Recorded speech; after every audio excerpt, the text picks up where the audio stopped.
Verbal abuse can destroy your relationship. Welcome to this second in the series of Marriage 911, What's Your Emergency? And what, of course, I'm tackling in these 6 videos are the biggest pain points, the biggest problems, the biggest struggles that we as couples face. Hey, I'm with you here.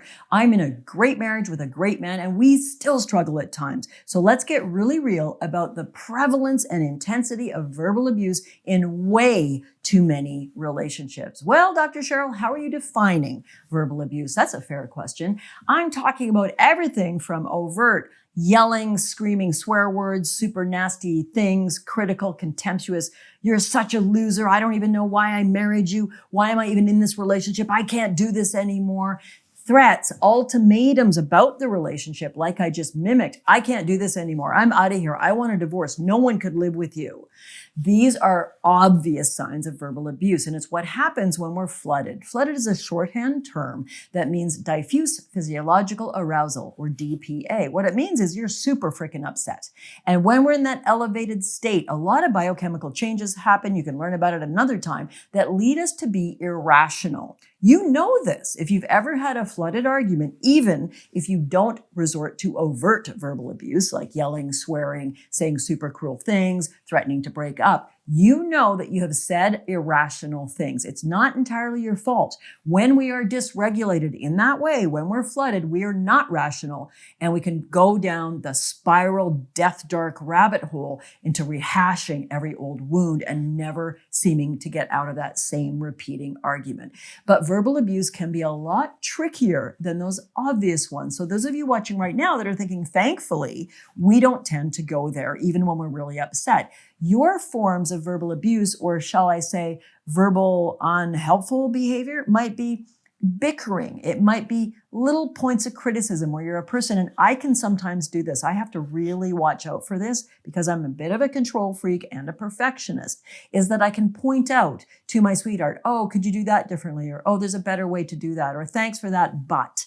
And I have to really watch for that because that's not a loving act when you're doing it habitually. Or your types of unhelpful, unkind speech might simply be shutting up all the time. And what I mean by that is not participating. Your partner shares something with you. You're sitting, I don't know, reading something on your device probably, and they say, hey, something really cool happened at work today. It sounds like I'm going to get that promotion. And you go, huh? And you keep on with your device. I can hear you screaming. I can hear you screaming right now, people. That's not abuse. Well, not in a technical way, for sure, but go with the theme here. What are the ways we communicate or don't communicate in ways that are overtly harmful, yelling, screaming, threatening, or subtly harmful? Checking out, not acknowledging wins, not doing what some theorists call responding to bids for attention, which is a lovely way to put it. Are you someone who avoids conflict to the point where you don't talk about tough stuff? And you don't think you have verbal abuse in you? Well, maybe not technically, but what you have is communication problems. Are you someone who doesn't respond when your partner wants to talk to you? Do you go shut yourself away? So there's so many ways, and I know you're like, well, how do we fix it all? I'm going to give you some ideas right now, but I also want to remind you all, this is a very exciting month or so in terms of the year to come. Once a year, I offer my 12-week program. You'll hear more about that in weeks to come. But what happens leading up to kicking that program off at the beginning of May is I offer unprecedented opportunities to work with me for free in some wonderful workshops coming your way. The best way to hear about those is make sure you click below and get on the wait list. No obligation, of course. And then we will let you know. I'm going to do a 3-hour workshop. You and your sweetheart can come. It's going to be in a couple of weeks. And we're going to work through these 3 areas. You're going to have a workbook. You're going to work with your partner. It's super amazing. It's free. You're all welcome to attend.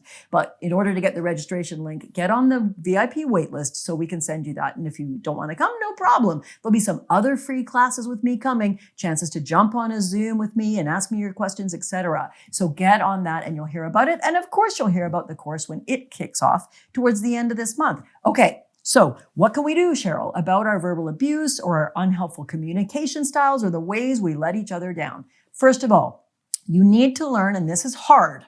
I work on this for 4 weeks in the 12-week program with people. You need to learn to self-regulate your emotions. Quite simply meaning when you're really upset, I get really upset too. How can you learn to step away, take a time out, calm your physiology, come back from crazy irrational to angry, upset, but reasonable.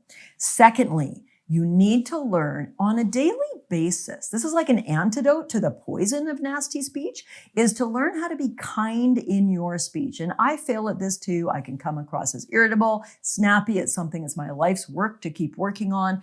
But when I'm really being mindful and aware, I'm really careful to do what I call be kind to your friend. Let me repeat that. Be kind to your friend, to your loved one, to your beloved. Instead of saying, hurry up, we're late, you say, honey, I'm a bit worried. Come on, let's go. Don't want to be late. You can change your tone. You can change your words. The final thing I'll say for today about dealing with verbal abuse or crappy communication styles or not communicating at all is to learn to own and apologize. And very simply, everybody, it's really healing. When we mess up, we say something snappy or worse, to say, look, I'm really sorry, that was not cool. I own that. That really can change the tone between the two of you and let you move back into harmony. Don't take my word for it. One of the couples who took my program about 6 months ago, Lisa and Cam, they talk in their testimonial about how they had some really nasty arguments, saying unkind things, but more elevated, angry, yelling, and it was really harming their relationship and really getting in the way of the beautiful love and connection they usually felt.